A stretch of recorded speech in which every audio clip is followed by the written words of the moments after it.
Senhoras e senhores deputados, retomamos então os nossos trabalhos.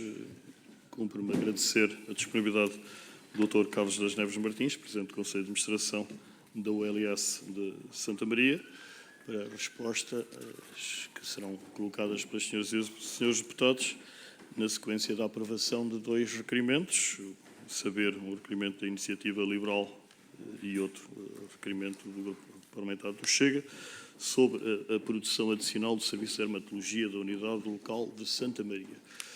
Eu já tive a oportunidade de explicar às senhoras e senhores deputados, as condições em alguma dificuldade, nada de insuperável, que se prende com a minha voz e, portanto, a todos reiteradamente peço desculpa e a compreensão relativamente a essa situação. Tive a oportunidade de recordar ao Sr. Dr. Carlos Neves Martins a grelha que tinha acabado de recordar às senhoras e senhores deputados. Portanto, sem mais delongas, irei dar a palavra à primeira requerente, a Sra. Deputada Joana Cordeiro, em nome do Grupo Parlamentar da Iniciativa Liberal, que dispõe até 4 minutos para colocar as suas questões. Sra. Deputada, faça favor. Obrigada, Sr. Presidente. Cumprimento os senhores deputados e cumprimento o Dr. Carlos Martins, a quem agradeço a presença também aqui na Comissão. Sendo esta a primeira audição, eu gostava de fazer uma breve nota inicial para deixar claro que a Iniciativa Liberal não põe em causa o regime de produção adicional nem o SIGIC. É obviamente um regime importante para reduzir listas de espera, para responder às necessidades das pessoas e, obviamente, segue a lógica que nós sempre defendemos de premiar o desempenho e, portanto, de pagar mais a quem faz mais. E, portanto, nada contra isso. O problema começa a surgir quando a produção adicional deixa de ser uma regra e passa a ser, ou ao contrário, deixa de ser uma exceção e passa a ser regra.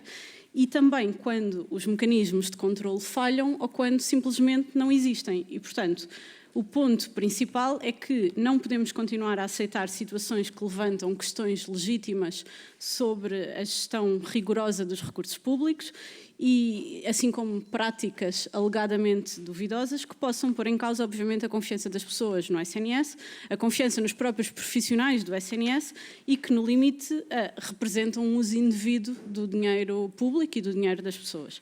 E, portanto, o objetivo deste conjunto de audições é esclarecer em concreto o que é que aconteceu no Serviço de Dermatologia da ULS de Santa Maria, perceber também se este é um caso isolado ou se existem um conjunto de fragilidades neste modelo que sejam precisas de corrigir. E, portanto, Dr. Carlos Martins, eu vou fazer o conjunto das perguntas, pronto, e depois peço-lhe que vá tomando nota.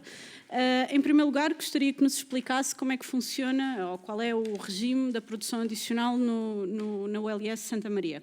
Quais são as regras e os critérios definidos para a produção adicional, como é que é feito o controle e a aprovação das cirurgias, com que frequência o Conselho de Administração analisa os dados da produção adicional e que tipo de mecanismos ou instrumentos ou alertas existem, se é que existem, para detectar valores que são estranhamente elevados de produção adicional.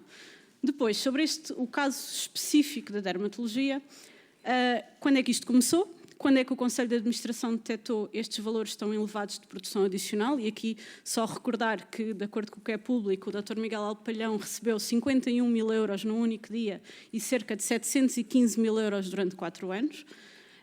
Portanto, pergunto-lhe qual é, queria também perceber no Serviço de Dermatologia qual é a proporção entre a produção regular e a produção adicional.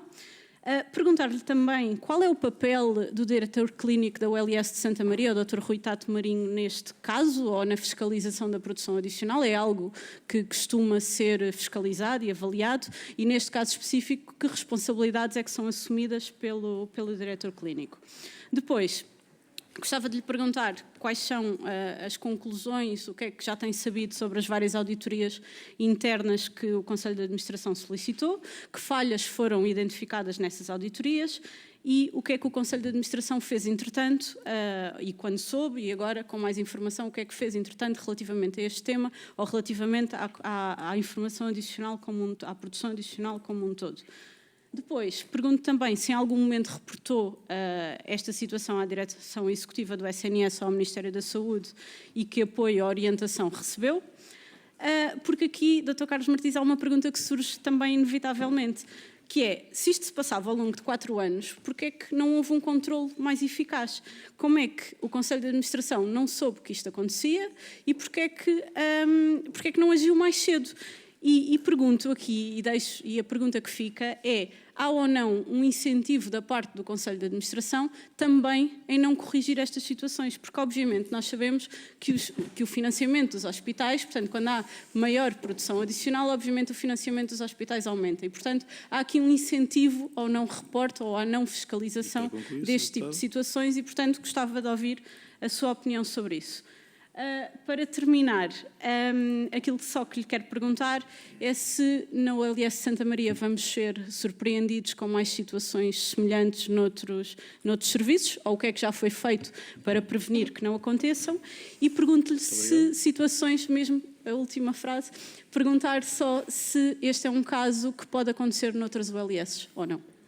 Muito obrigado, Sra. Deputada. Eu apelava uma vez mais.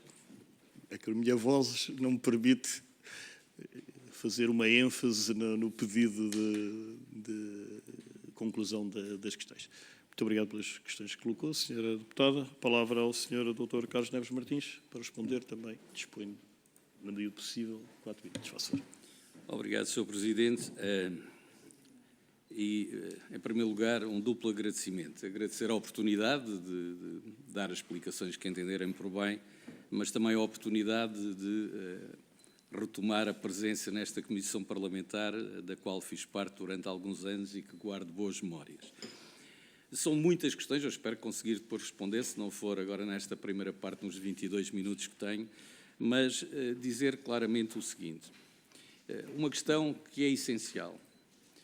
Na OLS Santa Maria temos objetivos, depois explicarei em detalhe a monitorização, o controle, etc., mas a produção adicional não tem incentivos particulares nem incentivada. Há regras muito claras, há objetivos muito claros, e dizer aos seus deputados que, em regra, 30% da produção adicional é cumprida.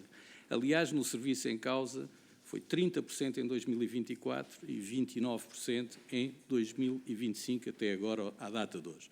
Portanto, temos um controle e uma monitorização rigorosa da produção adicional. Por dupla razão. Primeiro, os doentes. A primeira razão são os doentes. A produção adicional é muito importante para resolvermos listas de espera. Mas isso não significa que não tenha regras, e tem regras. Desde logo, aproveitar para explicar que a produção adicional que está dentro do SIGIC tem 12 momentos de controle. Controle automatizado, ou seja, o primeiro momento é, obviamente, a decisão clínica, a decisão do médico, do serviço. O segundo é a inserção no SIGLIC. O terceiro é o SIGLIC, que gera uma lista que é nacional dos doentes. Essa lista tem a ver com as prioridades clínicas e o tempo de espera do doente. A seguir, nós recebemos a lista ordenada e à segunda-feira, todas as segundas-feiras, a nossa unidade local de gestão do acesso envia as listas para todos os serviços, os 15 serviços que têm produção adicional. Os serviços determinam quais são as cirurgias que serão feitas em base e as cirurgias que serão feitas em adicional dentro do regulamento de produção adicional que existe na instituição, falaremos disso mais tarde, dentro do contrato de produção adicional que existe e das regras que estão definidas pelo Conselho, para além, obviamente, das regras das portarias e das normas da ACSS. São feitas as cirurgias, a partir daí há o relato alta clínica, há a codificação é auditada, o serviço valida e, a seguir, o processo vai, digamos, pronto para verificação final para a unidade local de gestão do acesso, onde é feita a verificação. E dizer que nem todos os processos que chegam à unidade local de gestão do acesso são validados para pagamento. Há processos que não são validados e não é feito nenhum pagamento às equipas. Também queria deixar essa situação bem clara, o que significa que há monitorização, há avaliação, há controle. E, por último, o Serviço de Recursos Humanos paga, ou seja, é feito o pagamento aos profissionais. Antes desta situação, procurar aproveitar o tempo para responder de uma forma global às 12 perguntas, a questão do controle. Vou-me reportar àquilo que é o período deste Conselho de Administração, de responsabilidade direta nesta fase. No dia 18 de abril, nós aprovamos um novo regulamento de produção adicional para a instituição. com regras muito claras para todos os serviços, onde baixamos de 105% para 55% o pagamento às equipas. E sempre, mas sempre, todos os meses, é feita a monitorização da atividade cirúrgica, onde está a produção adicional, e sempre, mas sempre, todos os meses, é feita a análise dos pagamentos que fazemos aos profissionais no seu todo, mas àqueles que estão em produção adicional. E em julho, estou a olhar porque estou a terminar o tempo, mas vou parar aqui em julho, que é o momento-chave. Em julho, de facto, detectamos que havia um médico que tinha pagamentos muito superiores àquilo que seria expectável. E também constatamos que esses pagamentos tinham a ver com retroativos de 2023. O que levantou outra questão: como é que é possível estarmos a pagar em julho situações de 2023? Deu origem a uma reunião onde também detectamos que esse mesmo médico era codificador do serviço automaticamente de si próprio, o que acabou nessa reunião. E foi feita uma revisão da codificação e dizer às senhoras e senhores deputados que não há nenhum médico a codificar o seu serviço na ULS Santa Maria. Detectada a questão, tomamos uma decisão. E, portanto, cumprido o tempo, terei que ficar para a segunda ronda para responder mais algumas questões. Não esqueci, estão todas cá, senhora deputada Joana Cordeiro. Muito obrigado, Sr. Dr. Carlos Martins. De facto, só para explicar o funcionamento desta grelha, ainda na primeira ronda disporá de um tempo correspondente ao somatório de todas as questões que, entretanto, forem colocadas e, portanto, grosso modo, 20 minutos que seriam entregues em exclusivo. Mas ainda no âmbito destes 4 minutos iniciais destinados aos grupos parlamentares requerentes, a palavra ao grupo parlamentar do Chega, Sr. Deputado Rui Cristina, dispõe também de 4 minutos. Faça favor. Muito obrigado, Sr. Presidente. Cumprimentar o Dr. Carlos Martins, seja bem-vindo à Casa da Democracia. A ULS de Santa Maria, a maior unidade hospitalar pública do país, atravessa uma crise de credibilidade. Depois do escândalo das gêmeas, surge agora uma nova e grave situação no Serviço de Dermatologia que revela falhas estruturais no mecanismo de controle e auditoria, minando a confiança do Serviço Nacional de Saúde. Os factos são alarmantes, de conhecimento de todos.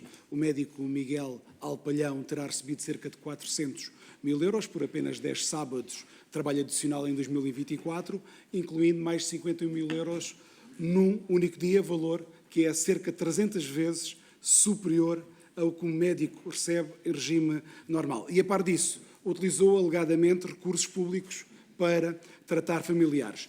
Mais grave ainda, procedimentos simples, como a remoção de quistes benignos, eram classificados como cirurgias complexas no sistema SIGIC, gerando remunerações desproporcionadas. Alpalhão acumulava as funções de médico e único codificador do serviço, num claro conflito de interesses não detectados pelos sistemas de controlo interno. A médica Rita Travassos terá recebido cerca de 113 mil euros em 7 sábados, incluindo atos cirúrgicos registados, enquanto se encontrava em congresso na Itália. Tudo indica aqui um esquema reiterado e organizado. Importa sublinhar que o Conselho de Administração realizou 2 auditorias em 2024, alegadamente sem encontrar irregularidades, e só recentemente as auditorias confirmaram os abusos e levaram à admissão do diretor de serviço, o Dr. Paulo Filipe, e o Dr. Miguel Alpalhão poderá ter de devolver parte dos valores recebidos, mas os danos à imagem da instituição e à confiança do SNS estão feitos. Estes erros indiciam ser o reflexo de uma cultura de impunidade que parece ter-se instalado num dos hospitais de referência do país. E o que é factual é que, enquanto milhares de utentes aguardam por cirurgias há meses, há um grupo restrito de profissionais que lucram indevidamente com dinheiro público sob a vigilância da sua administração. E, neste contexto, vou-lhe colocar 10 questões. A primeira, como explica que os mecanismos de controle tenham falhado durante anos, permitindo que um profissional acumulasse entre 700 mil euros entre 2021 e 2024, com práticas alegadamente fraudulentas. E que justificação apresenta para o facto de 2 auditorias em 2024 não terem apresentado ou terem identificado irregularidades e o que motivou a sua realização. E como é que foi possível que o Dr. Miguel Alpalhão acumulasse as funções de codificador e beneficiário direto do sistema SIGIC sem qualquer alerta da administração? E quem autorizava a codificação dos atos médicos de nível 3 e nível 4 que exigem validação superior? Foram essas autorizações dadas ao Dr. Miguel Alpalhão? Por quem? Com que base clínica? A outra questão. Médicos de cirurgia geral alertaram para valores anómalos há mais de 9 meses. Tinham conhecimento dessas queixas? E que medidas adotou? Que medidas disciplinares de recuperação de valores foram tomadas? Estão a ser apuradas eventuais complicidades hierárquicas? E como concilia a sua afirmação pública, e passo a citar, qualquer anomalia seria detectada, com a realidade de irregularidades sistemáticas e prolongadas? E um médico do próprio serviço também denunciou publicamente, sob anonimato, que a dermatologia é uma anarquia completa com pagamentos obscenos. Que resposta dá esta acusação? E a última, se não considera que, face à magnitude do escândalo, à erosão da confiança dos utentes e à falência da supervisão interna, se é imperativo assumir aqui responsabilidades políticas e institucionais. Muito obrigado. Muito obrigado ao Sr. Deputado Rui Cristina. A palavra ao Sr. Dr. Carlos das Neves Martins. Sr. Doutor, professor. Obrigado. Agradecer ao deputado Rui Cristina as questões. Começo pela última. O meu passado responde diretamente à sua questão. Se houver responsabilidades a assumir, saberei no momento adequado assumi-las, qualquer que elas sejam.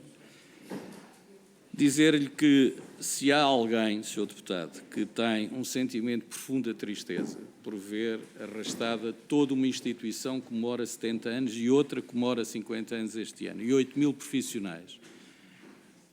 Se alguém tem essa tristeza, garanto-lhe que sou eu e o Conselho de Administração. É uma situação que, obviamente, nos deixa, não é incomodados e também não é preocupados, porque atuamos e continuamos a atuar sobre esta situação em concreto e não podemos misturar a árvore com a floresta. Portanto, eu diria que não há uma crise de credibilidade numa instituição que tem 70 anos, onde se praticam milhares e milhares de atos por dia, e bem, não há uma crise de credibilidade numa instituição que tem 15 serviços em produção adicional, onde sim, por uma denúncia anónima, é levantado um conjunto de questões que estão a ser analisadas por quem de direito, interno e externamente, e quando chegarmos às conclusões, então tiraremos ilações. Neste momento, também lhe dizer que a matéria da denúncia anónima, que respeito, não posso fazer de outra forma, a instituição tem canais próprios para denúncias. Tem uma linha direta e tem um e-mail direto. E eu tive o cuidado de certificar se tínhamos algumas denúncias e se responde à questão da cirurgia. Por escrito, e ninguém me disse que tínhamos qualquer denúncia anónima. Dizer-lhe que, em relação às questões que coloca, iria retomar a explicação que estava a dar há pouco, porque este Conselho de Administração, e não me vou referir aos anteriores, como é evidente, mas poderei responder a qualquer questão do passado, se isso for tido por importante para os senhores e para as senhoras deputadas. Em julho, quando percebemos que havia esta situação, atuamos de imediato, designadamente com 2 reuniões com o diretor de serviço e com o serviço, para perceber o que é que estava a acontecer em boa verdade e se os procedimentos estavam a ser cumpridos. Em 22 de setembro fizemos um novo contrato de produção adicional com dermatologia. Em 14 de novembro limitamos a severidade 1 na dermatologia, dizer que não há na instituição, nem nunca houve severidade 3 e 4. O máximo que tínhamos nos 15 serviços com produção adicional era a severidade 2.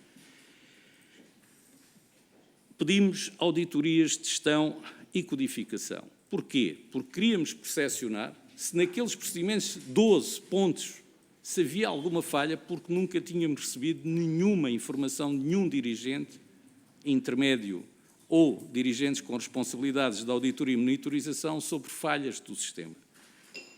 E em 2025, ainda antes da notícia da noite do dia 23, no dia 10 de janeiro e no dia 30 de fevereiro, analisamos as auditorias que foram entregues, o que determinou a que fizéssemos uma adenda ao regulamento para evitar eventuais situações que pudessem ocorrer de pagamentos, enfim, acima daquilo que seria o razoável. E diminuímos os pagamentos de 55% para 45%, com uma possibilidade que seguramente concordarão, vários têm defendido, a possibilidade dos incentivos, com a possibilidade de chegarmos aos 60% de majoração por incentivos ao acesso dos doentes. Não era a remuneração dos profissionais e muito menos da instituição. Acesso. Se conseguíssemos diminuir listas de espera, poderíamos aumentar, dentro das regras estipuladas, das regras e do sistema informático que está em curso. E no dia 20 de maio dei uma entrevista à TVI onde fui, de facto, confrontado com um conjunto de situações que deu origem ao que conhecem do dia 23. Só para terminar, que depois este é o ponto de viragem para outras questões. Na própria manhã do dia 21, pedi formalmente à IGAS uma auditoria. Mas também determinei uma auditoria interna, não aos sistemas informáticos, aos 12 pontos, porque tinha havido 2 auditorias inconclusivas, mas sim àquilo que está antes da inserção no sistema informático. Ou seja, desde a primeira consulta até à inserção no sistema informático.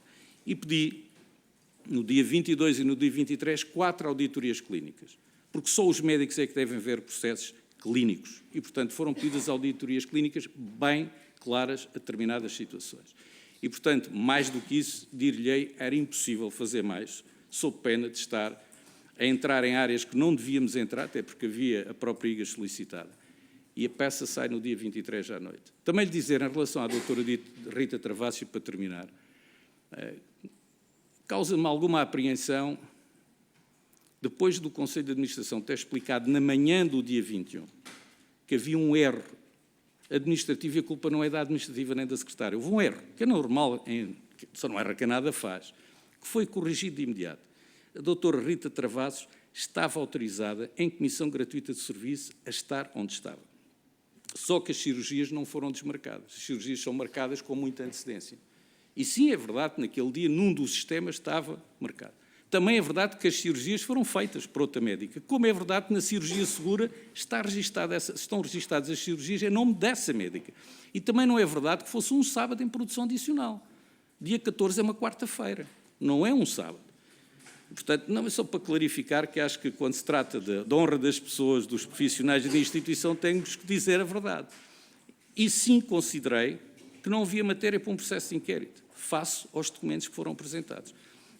Portanto, objetivamente não houve, digamos, intenção, houve explicações e documentos e não houve sequer nenhuma, eu diria, nenhum lucro, se querem colocar a questão dessa forma, nenhum lucro, conforme já foi dito, nenhum lucro com esse erro. Aliás, as cirurgias adicionais foram suspensas nessa altura.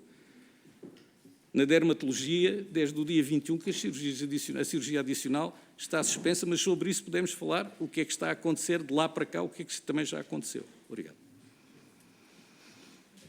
Desculpa. Muito obrigado, Dr. Carlos Martins. Vamos então prosseguir, dando agora sucessivamente a palavra aos demais grupos parlamentares por ordem decrescente de representatividade. Darei então a palavra por 4 minutos a cada grupo parlamentar. O senhor já conhece as regras, terá a amabilidade de anotar as questões, dar-lhe a palavra no final, portanto, disporá, posso antecipar, de 20 minutos, a menos que alguém prescinda da palavra ou alguém se nos junte entretanto. A palavra então ao grupo parlamentar do PSD, Sra. Deputada Andreia Bernardo, faço favor, 4 minutos. Sr. Presidente, senhoras e senhores deputados, Sr. Presidente da ULS Santa Maria, Dr. Carlos Martins, quero começar por sublinhar que esta é uma audição relevante, porque o tema hoje que nos traz aqui, nesta audição, a produção adicional no Serviço de Dermatologia no Hospital de Santa Maria, é mais do que um caso administrativo ou um caso clínico. É um tema que toca diretamente na confiança dos portugueses no SNS. E enquanto representante do PSD, partido que hoje assume responsabilidades governativas, quero deixar claro que muito nos preocupa qualquer situação que possa comprometer a transparência, a gestão rigorosa dos recursos públicos, a justiça no acesso aos cuidados de saúde. Mas preocupa-nos tanto a preocupação, o apuramento das responsabilidades, como também a defesa e a valorização do nosso SNS. Portugal tem um dos melhores serviços nacionais de saúde e não digo apenas eu. Digo também que o professor Eduardo Barroso, presidente da Comissão Nacional dos Centros de Referências, apesar das dificuldades, o SNS é um dos sistemas com capacidade para realizar transplantes inéditos a nível europeu pela primeira vez, com inovação clínica de topo, com o uso de robôs entre mãe e filha. E esta é uma face que o SNS muitas vezes se vê esquecido. E quando surgem situações como hoje aqui debatemos, não podemos esquecer e nunca podemos desviar o olhar. Não podemos alimentar uma lógica de partidarizar os problemas, mas sim garantir soluções. E esse é o nosso dever, enfrentar os problemas, corrigir o que está mal e reforçar o que funciona bem. E passado para o caso em concreto que hoje aqui falamos, as informações conhecidas através da comunicação social e agora também pelos dados das auditorias revelam uma prática preocupante e indícios de uma codificação errada das pequenas cirurgias, como também das cirurgias de ambulatório, um volume anormal de atos concentrados em horários adicionais e uma gestão permissiva da produção adicional. E, Sr. Presidente, muito hoje aqui já foi debatido, esclarecido, questionado, mas gostava ainda de deixar algumas questões. Que medidas em concreto, e algumas hoje e agora mesmo já nos indicou, reforçou e também já tomou para os mecanismos de controle e transparência na produção adicional do LIS Santa Maria? Se já tem também algumas conclusões das auditorias e inquéritos internos que agora também aqui nos referiu. Se pode partilhar connosco um ponto de situação. Se foi apurado que o sistema de codificação foi explorado de forma intencional ou se havia margem de interpretação desses critérios e se está também prevista a recuperação dos valores indevidamente faturados e as consequências também, quais as consequências que também estão em curso. E se foram detectados ou não casos semelhantes noutras especialidades médicas também desta unidade.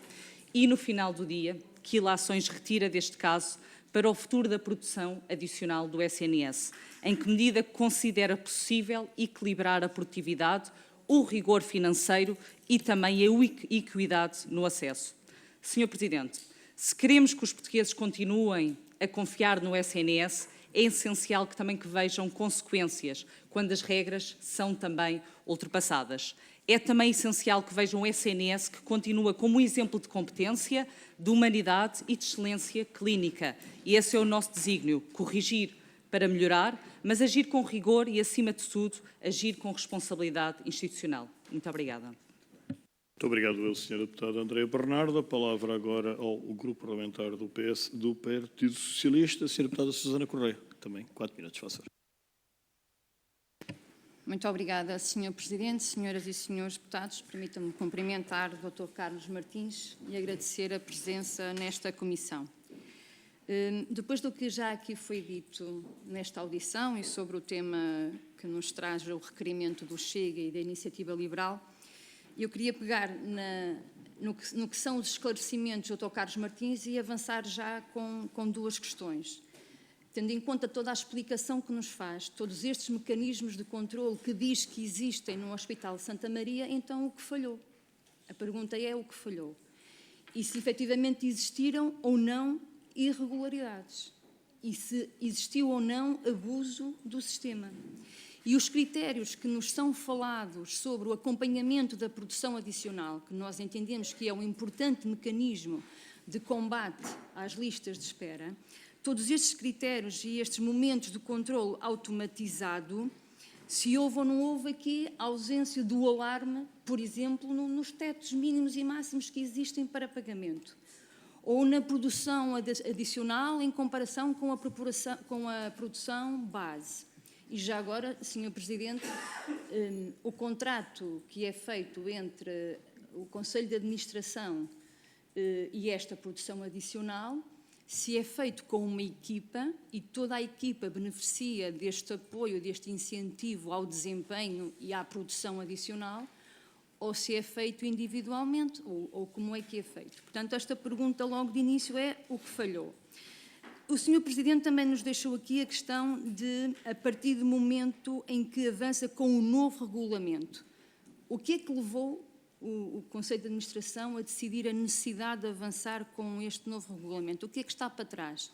Está para trás na vigência deste Conselho de Administração ou existe algo para trás em anteriores conselhos de administração e temos aqui um acumulado de irregularidades que não foi possível detectar.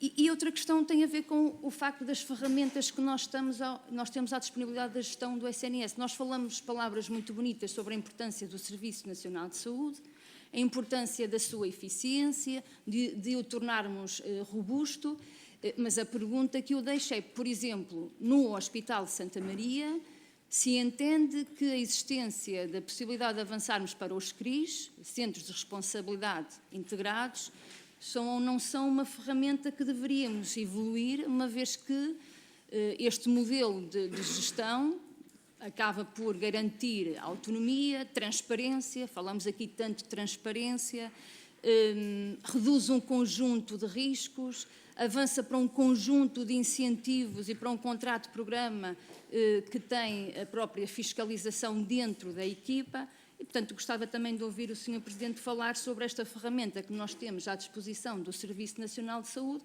se está ou não a ser usada. Falamos do SIGIC, tem mais de 20 anos, se não me falha a memória, desde o momento em que tivemos a oportunidade de avançar com o modelo SIGIC para combater as listas de espera. Falamos agora em avançarmos para uma evolução do SIGIC, porque foram detectadas irregularidades neste modelo. Eu pergunto, Sr. Presidente, sobre este novo SINAC, se já existe aqui alguns sinais e que evolução é esta, se estes riscos, se estas irregularidades que nós detectamos aqui, se com o SINAC estarão ou não ultrapassadas. E para terminar, eu vou terminar exatamente como comecei.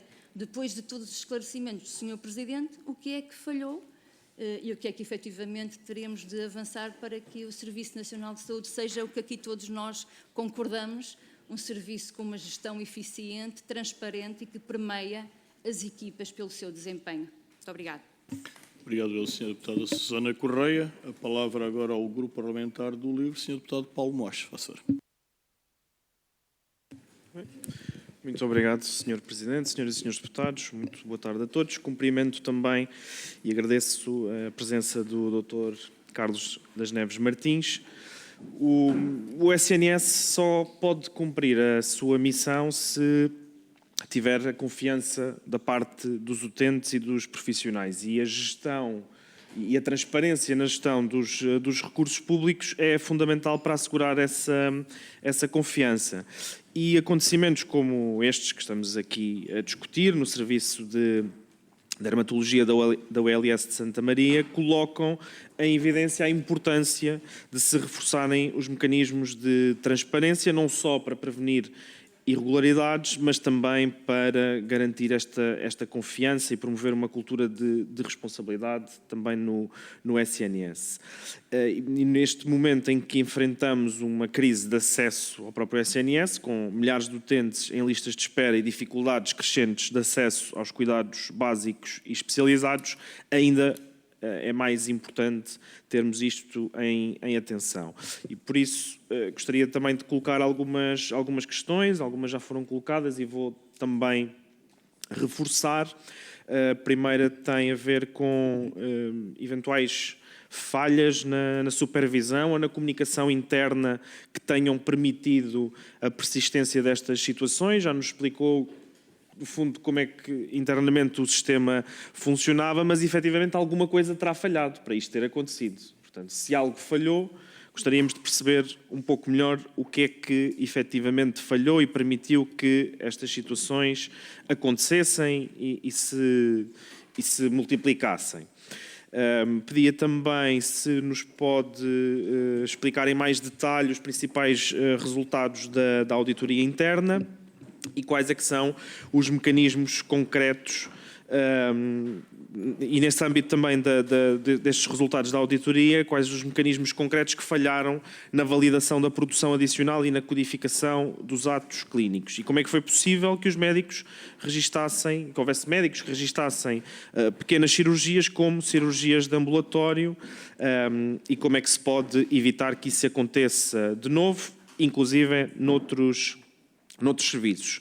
Já foram implementadas uma série de medidas. Perguntava-lhe se considera que essas medidas são suficientes para evitar que se repitam situações do género e que acompanhamento é que está previsto destas mesmas medidas. Segundo, um conjunto de notícias que foram saindo na comunicação social, os gastos nas cirurgias adicionais eram do conhecimento do Conselho de Administração há pelo menos 6 meses.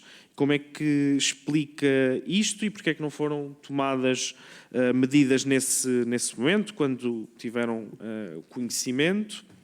E também, segundo essa informação, haveria um conjunto de 20 profissionais de saúde que mais teriam recebido por produção adicional no Hospital de Santa Maria. Metade integrava estas equipas de dermatologia, tendo apenas estes 20 profissionais faturado cerca de 2,5 milhões de euros nos primeiros 10 meses de 2024. Perguntava também como explica esta concentração de profissionais no serviço de dermatologia, se houve algum tipo de incentivo institucional para promover o aumento da produção adicional neste serviço. Quais é que são os restantes serviços que podem também ter questões do mesmo âmbito e se existem casos semelhantes em outros serviços do Santa Maria e se foram abertas outras auditorias internas e que medidas é que foram tomadas em resposta a este caso e se as medidas que foram tomadas também se aplicam aos outros serviços ou apenas à dermatologia. Obrigado. Obrigado, Sr. Deputado Paulo Moares. Segue-se o Grupo Parlamentar do Partido Comunista Português, Sra. Deputada Paula Santos. Faça. Muito obrigado, Sr. Presidente. Cumprimento o Sr. Presidente do Conselho de Administração da Unidade Local de Saúde de Santa Maria.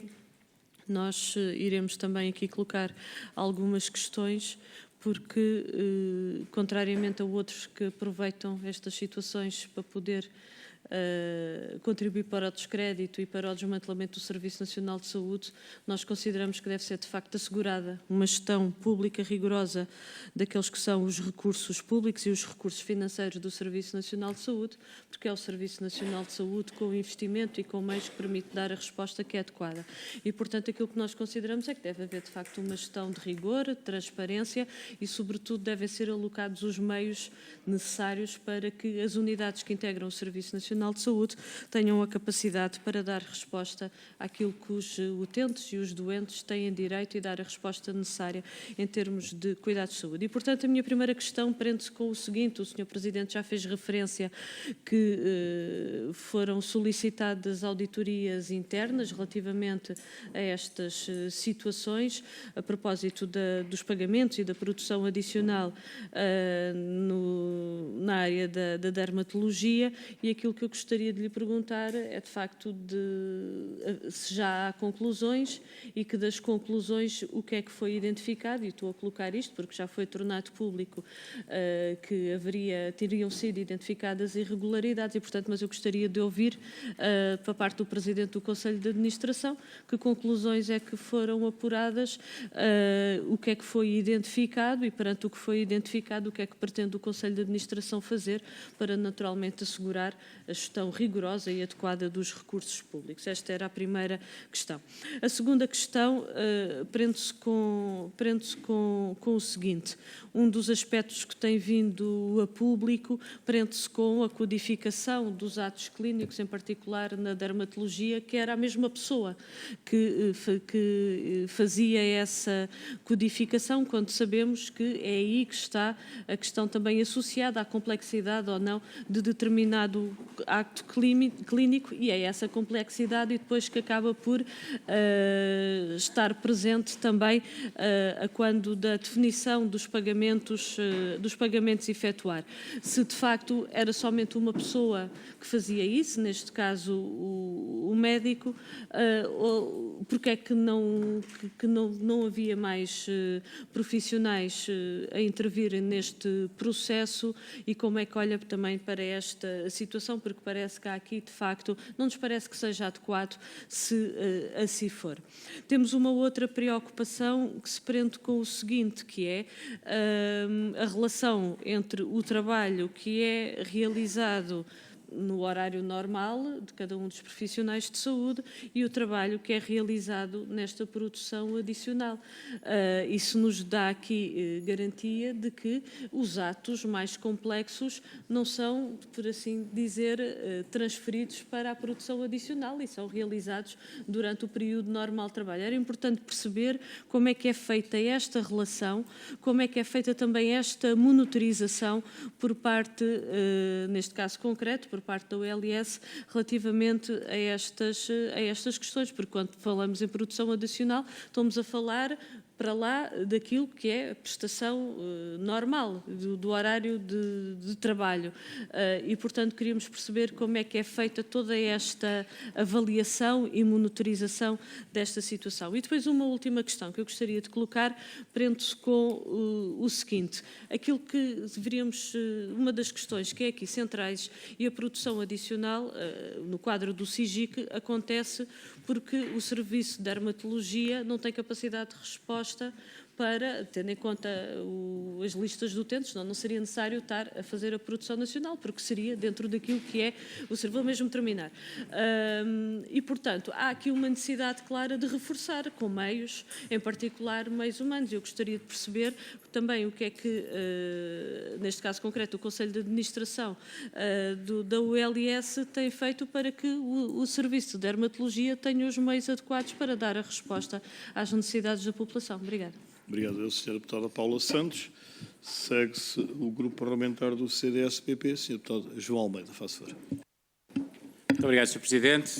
Sr. Carlos Martins, é um gosto reencontrá-lo nesta casa e nesta comissão. Em concreto, as questões estão essencialmente colocadas, sendo o último nesta ronda, até faria se calhar um bocadinho uma síntese para sistematizar aquilo que é importante nós sabermos. Nós ouvimos e sabemos que, quer em relação à produção adicional, quer em relação ao SIGIC, há regras e, portanto, não estamos no domínio da discricionariedade e de cada médico poder determinar que atos faz, quando é que os faz e como é que os classifica. Mas, se tudo tivesse sido respeitado, parece-nos que era impossível que esta situação tivesse acontecido.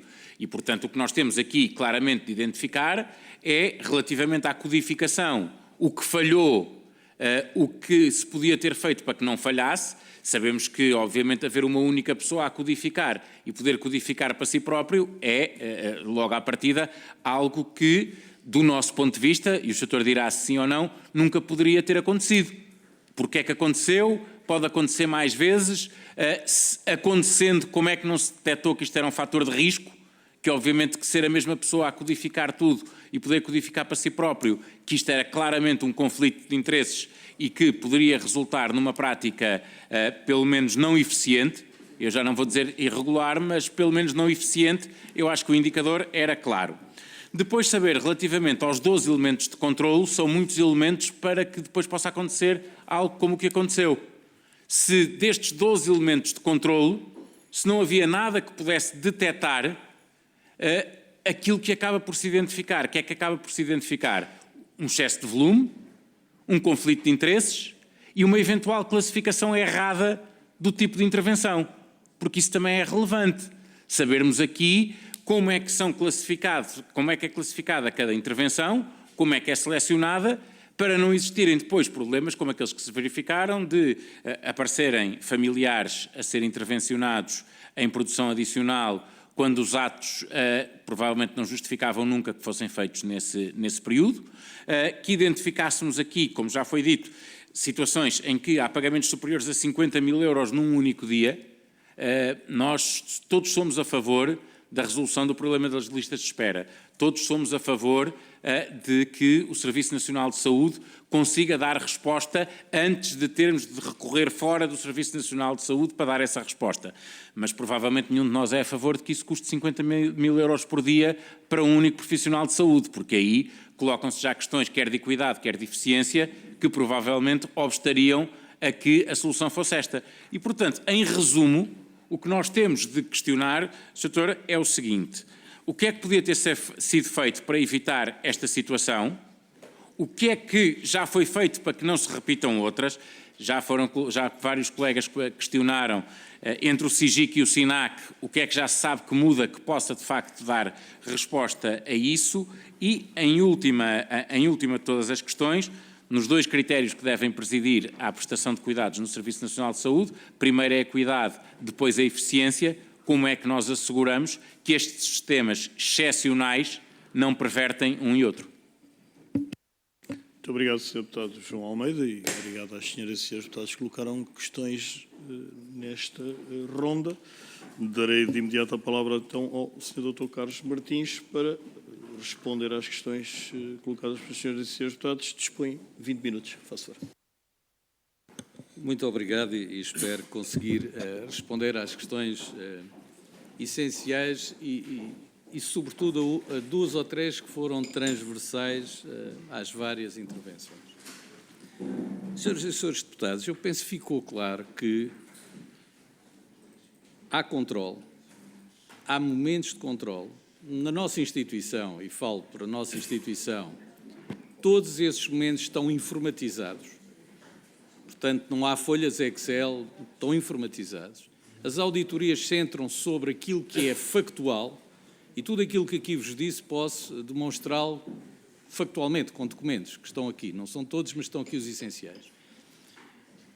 Dito isto, e não vou responder já o que é que falhou, direi depois e quais são as conclusões e o que é que está a acontecer, obviamente que sim. Eu também vos irei dar nota sobre isso. Portanto, o quadro é um quadro de um conjunto de momentos em que há controle, que está automatizado, em que o controle, conforme já vos disse, inclusivamente há cirurgias que não foram pagas por não serem consideradas cirurgias em adicional. Acontece. O que significa que o sistema funciona. No entanto, o Conselho de Administração, e essa é a questão agora que reporta mais diretamente àquilo que é a minha responsabilidade direta, poderão fazer a pergunta, mas porquê é que foram essas decisões todas? Porque o regulamento que nós tínhamos da produção adicional era de 2021, com adendas. Nós fizemos um regulamento para adequá-lo à legislação, mas sobretudo à dinâmica que a própria produção adicional vinha ganhando desde 2021. Penso que isso é normal em gestão. Nós chegamos no dia 1 de fevereiro, o regulamento é de março, e, portanto, da análise que fizemos, entendemos que devíamos ter um regulamento transversal aos serviços, com regras muito mais claras. Como também entendemos, e agora vêm as questões dos incentivos, eu diria quase o seguinte, não, se calhar até parece que não fizemos em sentido contrário, porque passamos de 105 para 55, 55 para 45, porque em Santa Maria nós temos volume, e, portanto, adequamos, em termos das boas regras de gestão do erário público, fomos adequando o volume aos pagamentos das equipas, não é só o médico. São os enfermeiros, os AOs, os anestesistas, enfim, sabem isso tão bem como eu. E, portanto, além desses 12 pontos de controle, que não nos preocupavam, digo-vos isto com toda a naturalidade, porque tem que haver confiança que o sistema funcione e que os dirigentes fazem o seu papel. Quer dizer, o Presidente e o Conselho não podem estar ao lado de 8 mil profissionais ou monitorizar tudo. Portanto, não havia alertas. Aliás, os únicos alertas era quando eram recusados pagamentos, por razões óbvias. E, portanto, antes do dia, em 2024, o Conselho que tenho a honra de presidir, tomou um conjunto de decisões em gestão participativa com os serviços. Como depois consideramos que não devia haver severidade 2, devia reduzir à severidade 1. Perguntar-me-ão, mas isso foi bem aceito? Alguma reação, mas a instituição percebeu. Porquê? Porque o nosso volume também justifica estas medidas para conseguirmos fazer mais cirurgias com o mesmo dinheiro. É uma regra que eu tenho há muito tempo, que é o M ou cubo. Fazer mais, melhor e com menos. Menos significa com o mesmo dinheiro conseguirmos fazer mais e melhor. A instituição entende isto. Eu já lá tive 6 anos antes. E conseguimos fazê-lo. Obviamente que em 2025 continuamos a fazê-lo antes do dia 20 de maio. Portanto, as reações do Conselho ou as decisões do Conselho, sim, houve um conjunto de decisões pós a entrevista que dei. Tinha que existir decisões. tinha que verificar o que é que falhou. A vossa pergunta foi a primeira pergunta. Aliás, na entrevista, se a viram, eu disse várias vezes, não sei, mas vou ver. E fui ver de imediato um conjunto de situações e no dia a seguir a instituição foi verificar, auditar-se a si própria. Embora tenhamos pedido a auditoria interna. Portanto, dizer-vos que à data de hoje... e outra questão que é relevante. Eu já o disse, mas reafirmo que não há mais problemas nos outros 14 serviços que também são auditados. Estamos a falar de um serviço e de uma auditoria. Mas nós auditamos, este Conselho audita todos os serviços de produção adicional. Audita. Por quem tem que auditar. E monitorizamos todos os meses a atividade da instituição. Todos os meses auditamos a atividade da instituição. E analisamos a atividade em Conselho de Administração. E reunimos com os diretores quando há alguns desvios, enfim, que nos preocupam. E a atividade adicional não ultrapassou mais que uma média entre os 30% e 35% em todo o seu tempo, 2021 até à data. E na dermatologia, repito, em 2024 foi 30% de toda a atividade e no atual ano, enfim, no semestre, foram 29%. Obviamente que importa também deixar claro o seguinte, não é nenhum Conselho de Administração, de nenhuma OLS, que determina os valores a pagar. Os valores estão em tabelas e estão em legislação. O que o Conselho pode fazer, e este Conselho fez, foi, dentro desses valores, fazer as percentagens e tomar decisões sobre as percentagens a pagar e a forma como pagar. Obviamente que a auditoria do SAI, em termos de conclusões, a auditoria do SAI, as recomendações foram plasmadas numa deliberação do Conselho para todos os serviços. Não confundimos a árvore com a floresta, mas às vezes importa reforçar. Quando apanhamos uma ou outra surpresa, importa voltar a colocar um conjunto de regras. Como, em função daquilo que foram os resultados das auditorias clínicas, independentemente de não ter sido registado, teoricamente, nenhum problema nos processos clínicos, mas não é disso que estamos a falar, o Conselho determinou um processo disciplinar para averiguar se cidadãos foram ou não bem referenciados. Tal como determinou em relação a outra, sem qualquer análise do mérito da auditoria clínica, que deveríamos aprofundar à exaustão se todos os processos, ou pelo menos os processos que foram entendidos como podendo ser de pequena cirurgia, MCDTs, poderemos também dizê-lo, poderiam ser, ou eram ou não eram, porque isso determinará o regresso à instituição de verbas indevidamente. Eu disse isso no dia 20, na entrevista, passou na noite do dia 23. E mantenho perante a Comissão Parlamentar, como disse, perante o país naquela entrevista. Se houver alguma irregularidade, há duas coisas que vão acontecer. O regresso ao horário público, do que tenha sido eventualmente pago indevidamente, e haverão consequências. Claro que irão haver consequências. Aliás, este não é pelo ser um assunto mediatizado, é uma forma de estar e de atuar em gestão pública. E, portanto, dizer-vos, então, o que é que falhou? É isso que estamos a ver, os processos, novamente, um a um, porque a falha só pode ter acontecido entre o momento da consulta, referenciação, consulta e inscrição informática. É aí que pode estar, eu digo pode, estou a medir bem as palavras, pode estar a questão. Portanto, não significa isto que uma instituição que tem uma atividade, e o ano passado tivemos a melhor atividade cirúrgica dos últimos 15 anos, que a instituição tenha que ser penalizada e a sua credibilidade colocada em causa por alguns processos, 100, 115, alguns processos tenham sido indevidamente inseridos no sistema informático. Porque a seguir a codificação, o codificador faz o seu trabalho, o auditor o seu trabalho faz. Há uma questão que dizer, que já o disse e repito, que de facto foi detectado que havia um médico, pelo menos, mas havia mais 2 ou 3 que codificavam os seus serviços. Essa situação terminou no momento em que foi detectada. Portanto, porquê é que aconteceu? Não me preocupei com isso, só me preocupei com uma questão que, desde logo, era uma questão ética, a segregação de funções. Aliás, nesta deliberação que saiu para toda a instituição, a segregação de funções está de forma vincada na deliberação. Ou seja, quem decide a cirurgia não pode decidir depois se é adicional ou programada e não se pode codificar e muito menos auditar. Diria eu, desnecessário, faça tudo isto. mas é importante que fique claro que a segregação de funções deve existir de princípio ao fim do processo.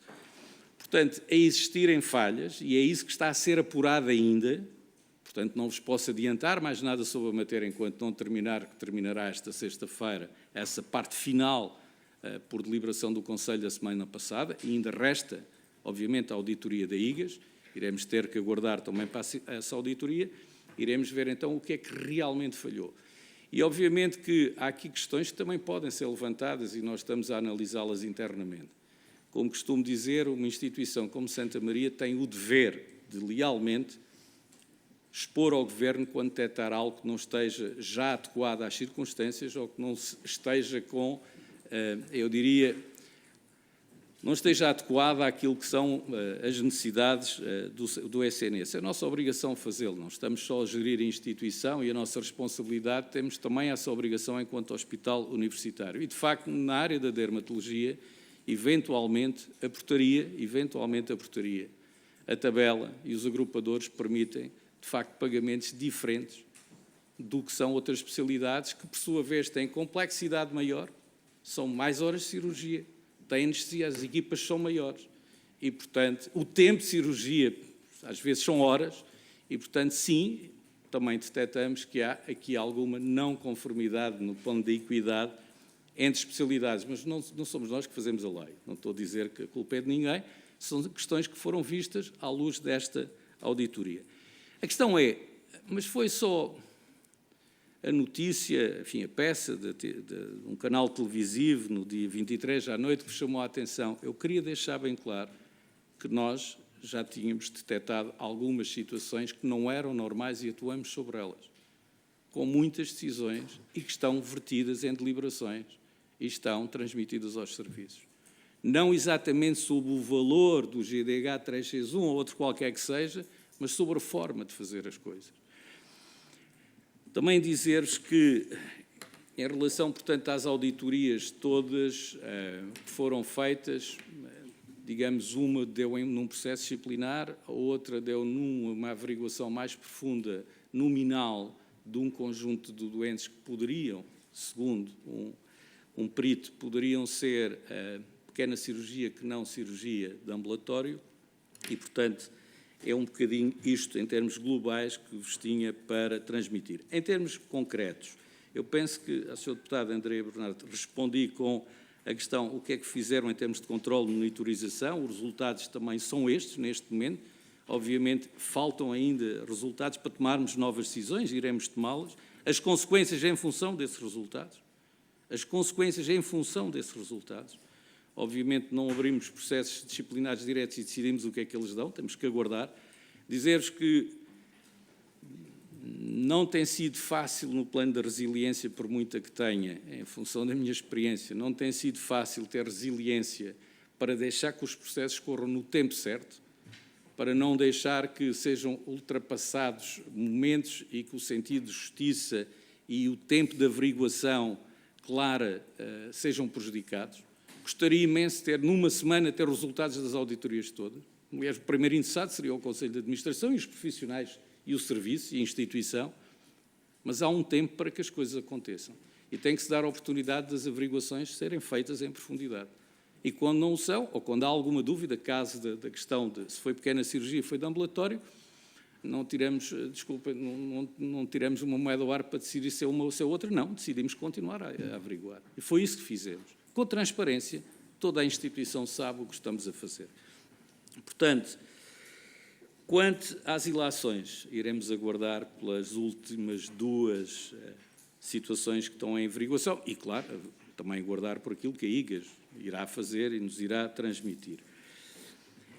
Portanto, o que falhou, a Sra. Deputada Susana Correia, já respondi. Se existem ou não outras irregularidades, já lhe disse que não. Enfim, aqui havia um delay entre a consulta e a decisão cirúrgica e inserção no sistema, aqui na dermatologia. Por isso é que eu disse que fomos auditar o que se passava antes da inserção no sistema informático. Todos os outros serviços cumprem todos os passos em termos da decisão imediatamente ser inserida no sistema. Dizer-vos de lá para cá, e temos agora uma nova diretora, interina, fizemos a revisão de 3.919 processos. Não tem sido fácil, mas fizemos a revisão de 3.919 processos que foram inseridos todos de novo no sistema informático, dos quais temos 3.919 propostas cirúrgicas que estão agrupadas e há um relatório que agora diria quase que diário de evolução desta revisão de todos os procedimentos, designadamente as decisões médicas versus a inserção no sistema informático da instituição e, consequente, migração para o sistema nacional para depois recebermos as listas. Há uma grande preocupação que temos, e eu em particular tenho essa preocupação, porque nós insistimos que existem doentes e quem precisa de nós. E a nossa decisão de suspender a cirurgia adicional garante-vos que não foi nada fácil. E não é nada fácil olhar e ver que temos 1000 doentes em lista de espera. Pergunta que não fizeram, que eu vou responder, sobretudo para quem nos está a ver, a ouvir, e sente esse drama, porque a nossa dermatologia dá uma resposta muito alargada em termos geográficos. Quando é que retomam? Quando estiverem reunidas as condições. Essa decisão foi entregue à nova diretora do serviço, que bem decidiu que essa não era a prioridade. A primeira prioridade era revisitar os processos todos e verificar se estavam todos em conformidade. Obviamente que há um novo fluxograma, obviamente que há novas regras e dizer-vos que, no caso da dermatologia, só no caso da dermatologia, iremos auditar na semana seguinte, quando retomarmos, aquilo que foi feito ao sábado, para verificar se não houve algum erro por defeito de procedimentos anteriores, se não houve algum erro. E, portanto, essa garantia também vos queria dar, que iremos, durante um mês, auditar todas as semanas a produção feita no sábado na dermatologia. E que, sim, nos preocupa imenso os cidadãos que não têm esta opção da cirurgia adicional para ver o seu problema resolvido num tempo mais adequado. Mas teve que ser, era quase impossível fazer em sentido contrário. O novo regulamento do SINAC, eu não iria muito, sei que a senhora Ministra vem cá, não iria entrar muito para o SINAC, é matéria governamental, poderia entrar, que até acompanhei os trabalhos, mas penso que é uma questão que devem colocar à senhora Ministra e entenderão esta minha posição, até porque formalmente ainda não é dado nota pública sobre o SINAC, o relatório foi entregue e continua a trabalhar a equipa que está. Obviamente é importante, o SINAC é importante, dar-lhes a perspectiva de gestor, é importante o SINAC. É importante que a dinâmica da saúde, que é uma dinâmica extremamente rápida no tempo, na linha do tempo, seja acompanhada por ajustamentos de legislação ou de ferramentas. É importante, não o disse, mas dizer-vos que algo que foi detectado que falhou, que está a ser corrigido, é que o tempo entre o ato cirúrgico e a codificação e o tempo em que é transmitido à unidade local de gestão de acesso a despesa, o custo, e o tempo em que o Conselho de Administração disso tem conhecimento, chegou a demorar 1 ano. Quando chegamos tinha 9 meses de atraso, nesta especialidade em concreto e noutras. Nós diminuímos para 3 meses. Estamos a procurar que seja 2 meses após o ato cirúrgico e que haja uma estimativa do custo das cirurgias adicionais. Aliás, os contratos de programa vão ser revistos e o regulamento vai ser revisto e vamos ter um novo regulamento já em setembro. Porque há sempre ajustamentos a fazer. E vamos, não é plafonar, vamos dar um valor máximo para cada serviço em matéria de cirurgia adicional. Não só o número de casos, as percentagens, mas também plafonar o valor financeiro. E monitorizar todos os meses de forma diferente. Não quer dizer que haja problemas, mas convém assegurar que não há mais problemas de credibilidade sobre uma instituição como a nossa e sobre o nosso Serviço Nacional de Saúde. E essa parte que nos compete iremos também assegurar e cumpri-la. Se algo, o Sr. Deputado Paulo Moás, se algo que falhou já respondi, os resultados das auditorias também, a validação, codificação, a questão, já também garanti aos senhores deputados que não há mais profissionais com competência de codificação, que a Ordem, aliás, que a dá, se a memória não me trai, ainda continua a ser a Ordem, não há ninguém a codificar o seu serviço, não é a si próprio, é o seu serviço. E, portanto, a segregação de funções está cumprida há uns meses atrás. Não consigo explicar como é que aconteceu, não me preocupei, já o disse, repito, preocupei-me quando detectei a situação numa reunião, dizer não pode ser assim. E deu uma orientação de imediato, no caso concreto do médico em causa, parou naquele dia de codificar. E encontramos o substituto. Dizer-vos também que fiz uma proposta ao Conselho há 2 semanas atrás, que acompanhou e aprovou, de irmos ao mercado tentar encontrar empresas de codificação externa que nos possam ajudar a diminuir o tempo e a garantirmos 1 mês, pelo menos, 1 mês entre a cirurgia e a possibilidade de pagar. Questões de monitorização, controle, mas questões dos profissionais. Questões dos profissionais. Porque eu vou-vos dizer porque é que marquei a reunião em julho. O valor exagerado e depois percebi que havia muitas reclamações de profissionais sobre a matéria dos pagamentos. E, portanto, garantir que os profissionais recebem com 1 mês, no máximo 2 meses, se existirem dúvidas, e que o Conselho tem capacidade de monitorizar, enfim, com um tempo muito curto.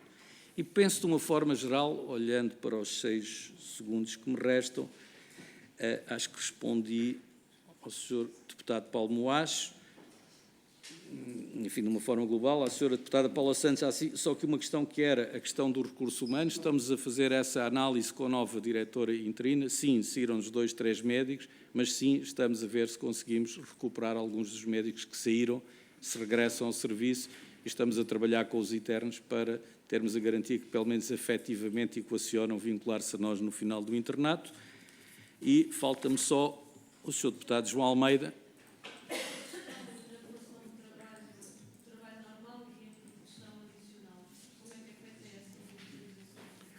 A monitorização é feita, como vos disse, é feita há uma regra que é 3 para 1, ou seja, 3 cirurgias dão direito a fazer uma adicional.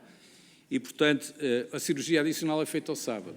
E o sistema de monitorização de capital humano faz o cruzamento entre os horários de trabalho, que estão aprovados, e depois, digamos, a atividade em cirurgia adicional.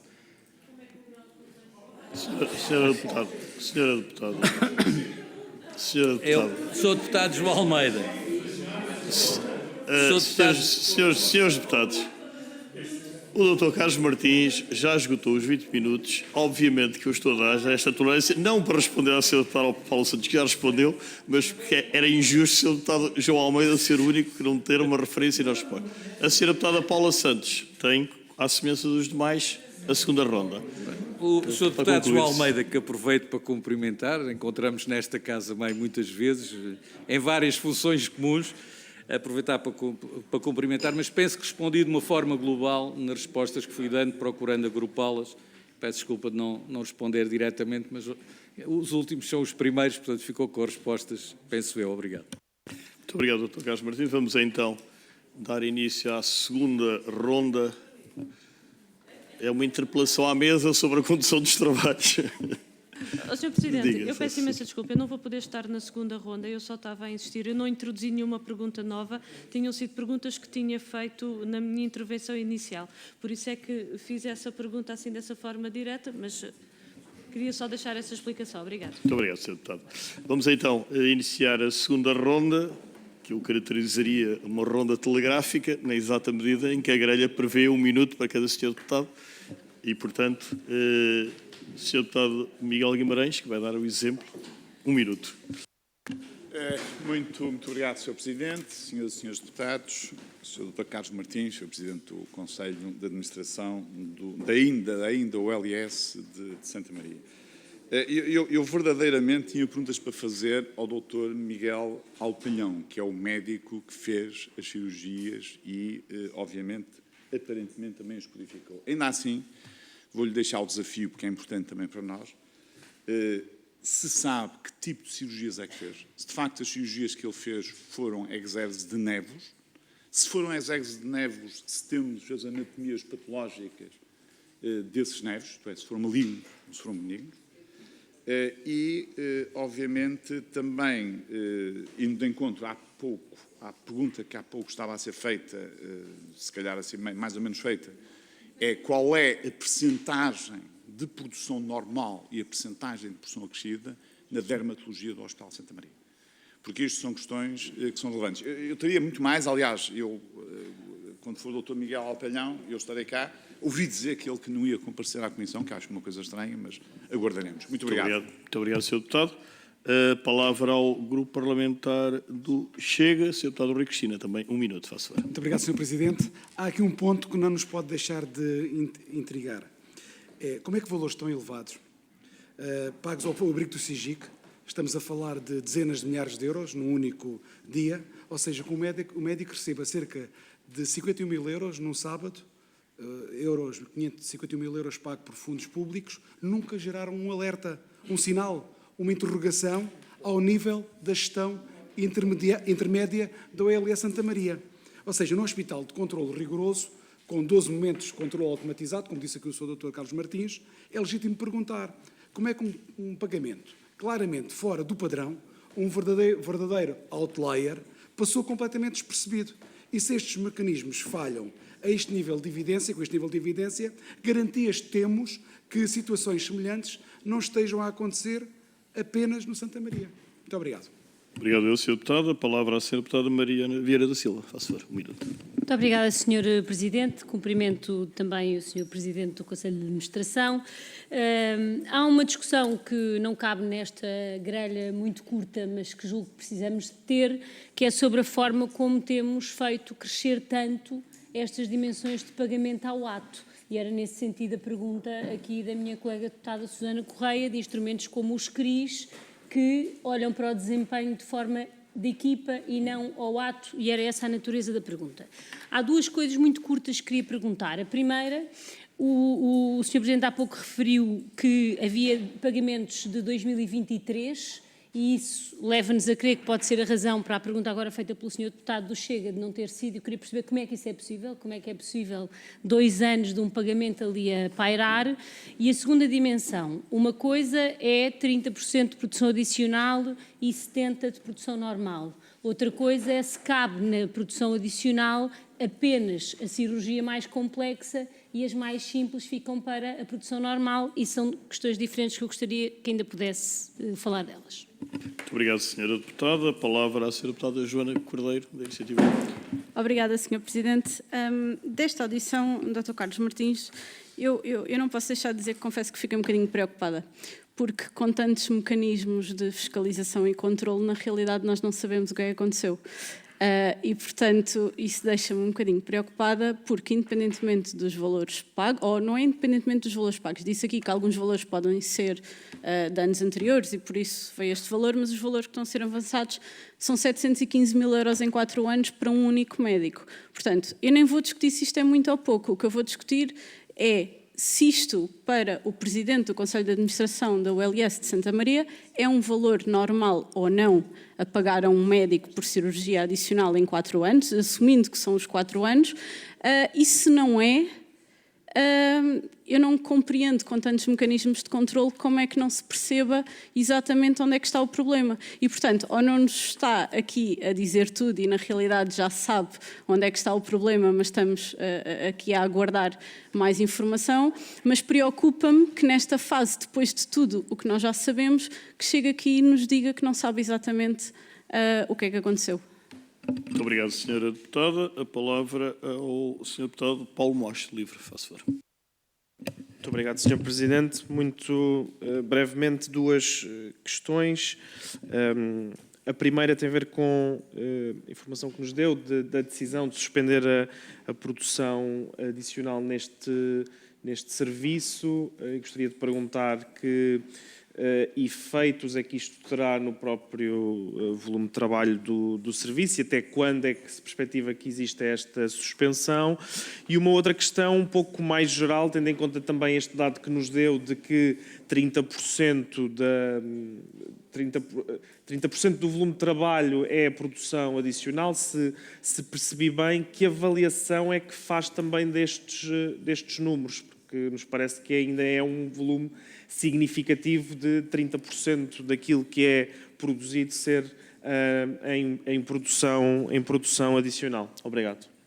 Obrigado, Sr. Deputado. E para concluir, o Sr. Deputado João Almeida. Não, peço desculpa. Então, concluímos e dou a palavra ao Sr. Dr. Carlos Martins. supostamente teria 8, 6. Professor. Passa 6 minutos. Muito bem. A questão que o Dr. Miguel Guimarães coloca é importante dizer-vos que nas auditorias, obviamente, foram verificados os processos e, desde logo, se existiam os tais exames da anatomia patológica ou do laboratório, enfim, da anatomia patológica, vamos pôr assim, em relação às matérias, e isso foi comprovado que, genericamente, há um ou outro caso que não, mas iriam tentar resolver. Portanto, não foi por aí, não foi por aí. Mas, como disse bem, quer dizer, há questões que alguém melhor do que eu poderia responder. Dizer que, sim, é verdade que temos uma produção adicional na dermatologia e, no caso vertente, que está em preço e que é público, há uma produção adicional que ainda continua a ser escrutinada, que anda à volta dos 53%, eu iria arredondar para 50%. Nós fizemos em cirurgia adicional, em produção adicional, vou-me referir aos 4 anos, enfim, que a mesma existe, desde 2021 até agora, sensivelmente 35 mil cirurgias em produção adicional.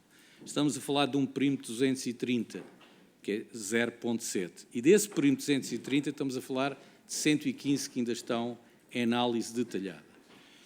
Obviamente que a questão do sistema funcionar ou não funcionar, a partir do momento em que é feita a inscrição e é dado o GDH, o sistema é automático. Repito que isto é um dado importante e o futuro explicará porque é que tem existido tanto nesta matéria. Em relação ao deputado Rui Cristina, porque é que os valores são elevados? Os valores são elevados em função dos GDHs, que nós reduzimos, aliás, esqueci-me de dizer, eram 3 GDHs, podia-se agrupar com 3, passou a 2, a severidade poderia ser 2, passou a 1, portanto, nós fomos reduzindo não só as percentagens, mas também o valor a pagar em função dos GDHs. Agora, quem define os GDHs, eles estão tabelados, não somos nós. Se é possível chegar a estes valores, a prova que é que foi. A prova que é que foi. E, portanto, a questão que a doutora Mariana Vieira da Silva cumprimente referiu, e eu peço desculpa à senhora deputada, a questão do CRI não respondi porque nós não temos. Estamos a começar portanto deixei passar ao lado. A questão do pagamento do ano, já referi aqui, que é uma preocupação e atuamos de imediato. Apercebi-me em julho do ano passado que tínhamos delays de 9 meses e estes pagamentos, o tal valor muito elevado, referia-se parte a 2023. E, portanto, nós agora passamos a fazer o comparador entre o que é feito de cirurgia adicional e os valores que são pagos e fazer o cruzamento entre estimativas para ter, digamos, de uma forma mais rápida, poder ter noção e podermos atuar de forma rápida. Nós tínhamos os valores quando saiu o mapa de pagamentos. E, portanto, só em julho é que foi detectada essa circunstância, que obviamente se referia. Se me perguntarem, então e não detectou nada, vou-vos explicar. Não é, só cheguei em fevereiro, não é essa a resposta. É que o único pagamento era um pagamento baixo, normalíssimo, que existiu em maio. Não havia mais nenhum pagamento. Na folha do médico em causa não havia mais pagamentos adicional. Embora ela tivesse sido feita e faltava codificar. Portanto, há aqui dados que eu diria que a velocidade de informação e os sistemas, as plataformas online irão ajudar imenso a que as coisas, os dashboards irão ajudar imenso. Mas aprendemos, vivemos aprendendo e uma coisa é constatar e nada fazer, a outra é constatar, decidir, atuar e inovar em termos da monitorização e do controle. A senhora deputada Joana Cordeiro, enfim, peço imensa desculpa, eu não disse, não sei o que aconteceu. Isso disse à senhora jornalista na entrevista no dia 20 e que passou no dia 23. Disse umas 3 vezes não sei o que aconteceu. E porquê é que eu disse isso? É a minha forma de estar, sou honesto, sou transparente. Se não sei, digo que não sei. Não tenho problema nenhum em reconhecer não sei, mas disse vou ver. O caso da doutora Rita Travassos, eu disse não sei, vou ver. Vi na manhã e às 10 da manhã estava corrigido no dia 21. E, portanto, há questões que entenderá, não sendo eu médico, eu não vou ver processos clínicos. O Conselho de Administração, através de quem tem essa responsabilidade, daí ter pedido 4 auditorias clínicas ao seu diretor clínico, porque tem o acesso aos processos dos doentes e a linguagem clínica e a análise clínica que é importante. E, portanto, dizer que, em relação a esta questão, ela continua a ser aprofundada e penso que não esperariam de mim que começasse a retirar ilações precipitadas ou antes de tempo de matéria que ainda está em avaliação. A única garantia que vos posso dar é que as medidas que foram tomadas são monitorizadas semanalmente, que estamos a alterar os procedimentos na dermatologia em concreto, designadamente a questão da informatização e a questão, eu diria, de uma maior transparência imediata daquilo que é a realidade dos doentes da dermatologia. Posso-vos garantir que continuamos a verificar os tais 12 passos, a ver se há alguma falha ainda possível, e, naturalmente, no final de tudo isto, existirão consequências, se tiverem que existir consequências. Não vamos procurar situações para haver consequências, mediaticamente falado. Até prova em contrário, todos são inocentes. Agora, existindo matéria, haverá consequências. Aliás, noutra matéria conexa com esta, mandamos um processo para o Ministério Público. Já abrimos 2 processos disciplinares. Portanto, tem existido consequências. Agora, não damos disso nota pública. Estou a dizer, na Casa Meio da Democracia foi perguntado, mas e o que é que aconteceu? O que tinha para acontecer no tempo exato e em função de factos. Factos que, obviamente, os terceiros terão a sua oportunidade de apresentar argumentos e de se defender perante os factos. Nós fizemos aquilo que nos competia e aquilo que devíamos, enquanto gestores públicos e responsáveis para a credibilidade de uma instituição que faz 70 anos, que está a fazer 70 anos, outra que faz 50, uma grande OLS, mas, obviamente, sendo humilde também, enfim, do próprio SNS, porque entendemos que o próprio SNS pode ficar debaixo de dúvida e dizer claramente: não podemos confundir, terminar como comecei, não podemos confundir árvore com floresta.